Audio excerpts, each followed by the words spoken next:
Hi hello welcome to okay TV. నేను మీ Narasimha. Present situation ఎలా ఉందంటే బీఆర్ఎస్ పార్టీకి సంబంధించి వాళ్ళు వాళ్ళ కార్యకర్తల్ని గాడిలో పెట్టే ప్రయత్నాలు ఏమి చేయట్లేదు.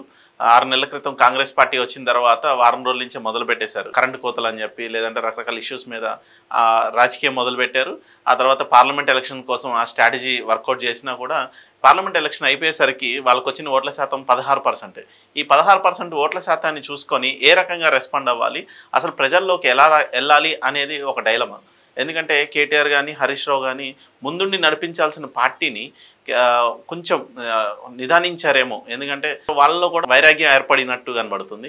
ఎందుకంటే కంప్లీట్గా కేసీఆర్ మీదే బాధ్యతలు అప్పగించి పార్లమెంట్ ఎలక్షన్లో కూడా కేసీఆర్కే బస్ యాత్ర చేస్తే తప్ప ఓట్లు రాని పరిస్థితుల్లో సొంత జిల్లాలైన మెదక్ కావచ్చు, కరీంనగర్ కావచ్చు, అక్కడ కూడా బీజేపీకి వాళ్ళ స్థానాలు వదులుకున్న పరిస్థితుల్లో బీఆర్ఎస్ పార్టీని గాడిలో పెట్టాలంటే అసలు ఏం చేయాలి, అసలు ఏం జరుగుతుంది బీఆర్ఎస్ పార్టీలో, అసలు బీఆర్ఎస్ పార్టీ నాయకులు మళ్ళీ ప్రజల్లోకి వచ్చి పార్టీని బలపరుచుకుంటారా లేదంటే ఇలాగే నిర్వీర్యం చేసుకుంటారా కాలాన్ని వృధా చేసుకుంటూ. ఎందుకంటే ఎక్కడ రేవంత్ రెడ్డి కంప్లీట్గా టగ్ ఆఫ్ ఫైట్ ఇస్తున్నాడు, ఆయన ఎక్కడ లూజ్ చేసుకున్న పరిస్థితుల్లో లేడు. మొన్న పార్లమెంట్ ఎలక్షన్ అంటే మోడీ హవా అవ్వచ్చు, లేదంటే తెలంగాణలో బీజేపీ బలపడింది, బీఆర్ఎస్ లూజ్ చేసుకుంది, ఇవన్నీ ఈక్వేషన్స్ ఉన్నా కూడా ఫర్దర్గా నెక్స్ట్ స్థానిక సంస్థల ఎలక్షన్ అవ్వచ్చు, లేదంటే జిహెచ్ఎంసీ ఎలక్షన్స్ అవ్వచ్చు, లేదంటే రకరకాల ఇష్యూస్లో పార్టిసిపేట్ చేయడం విషయం అవ్వచ్చు, ఎన్నికలు పక్కన పెట్టినా కూడా ప్రజా సమస్యలపైన గత 10 ఏళ్ళు బీఆర్ఎస్ఏ పరిపాలించింది. కానీ ప్రజల సమస్యలపైన ఫోకస్ చేయాలి. ఎందుకంటే వీళ్ళు చాలా విషయాల్లో స్ట్రాంగ్ డెసిషన్స్ తీసుకొని హైటెక్ సిటీ, ఈ సెకండ్ క్యాపిటల్ సైబరాబాద్ సిటీని నిర్మించడంలో అవ్వచ్చు, లేదంటే కరెంటు విషయంలో అవ్వచ్చు, లేదంటే రకరకాల ప్రాజెక్ట్స్ విషయంలో అవ్వచ్చు, వీళ్ళు తీసుకున్న డెసిషన్స్ 90% వరకు సక్సెస్ అయినాయి. ఆ తర్వాత బీఆర్ఎస్ ప్రభుత్వం కొన్ని పాలసీస్ కూడా పెట్టింది, కొన్ని పథకాలు ఇచ్చింది. ఆ పథకాల విషయంలో కావచ్చు, ఇప్పుడు వచ్చిన కొత్త ప్రభుత్వం మార్పులు చేర్పులు చేస్తే ఒకవేళ బీఆర్ఎస్ పార్టీ ఎలా రెస్పాండ్ అవ్వబోతుంది, వీళ్ళు ప్రజల్లోకి ఎలా వెళ్ళబోతున్నారు అనేది $100 క్వశ్చన్. సో ఈ క్వశ్చన్స్కి ఆన్సర్ కింద ఈ హరీష్ రావు, కేటీఆర్, కేసీఆర్ మళ్ళీ ప్రజల్లోకి వచ్చి మమేకం అయితేనే ఈ బీఆర్ఎస్ పార్టీ నిలబడుతుంది అనేది క్లియర్గా కనబడుతుంది. అసలు ఏంటి పరిస్థితికి కారణం ఏంటి, అసలు ఏం జరుగుతుంది బీఆర్ఎస్లో ఒకసారి చూద్దాం. బీఆర్ఎస్ పరిస్థితి చూస్తుంటే పార్టీని మళ్ళీ పట్టాలు ఎక్కించడం అంత ఈజీ కాదేమో అనిపిస్తోంది. రేవంత్ సర్కార్ కొలువుదీరిన వారం రోజుల్లోనే ప్రజాక్షేత్రంలోకి వచ్చింది బీఆర్ఎస్.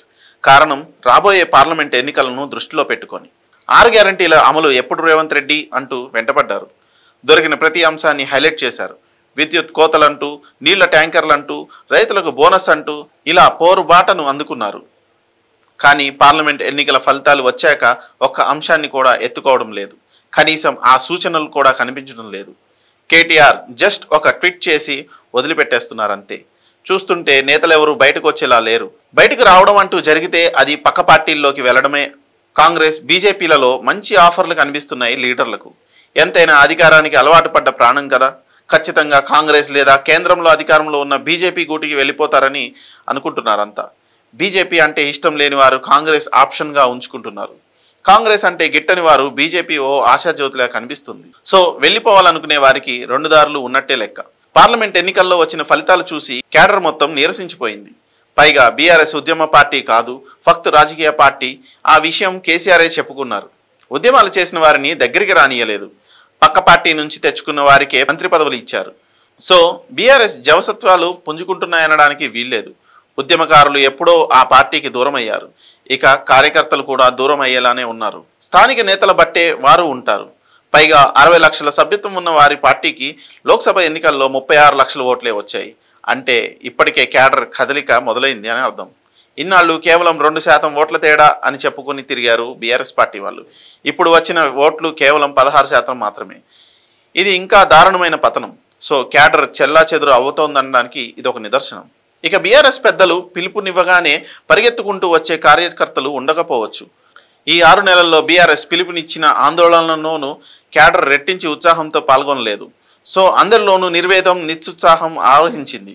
ఆ నేతల్లో మళ్ళీ జోష్ రావాలంటే ఒక్కటే మార్గం, పార్టీ మారడమే, లేదా కేసీఆర్ ఉద్యమ స్ఫూర్తితో ఫామ్ హౌస్ నుంచి బయటకు రావడం. మరి ఇప్పటికైనా కార్యకర్తల్లో ధైర్యం నింపి ప్రజల్లోకి వస్తారా, లేక వర్షాకాలం ఆషాఢ మాసం అంటూ దాటవేస్తారా అన్నది ఒక్కసారి చూడాలి. బయటకు వస్తారా లేదా అనేది బీఆర్ఎస్ నాయకులు ఆలోచించుకొని చేయాల్సిన నిర్ణయం.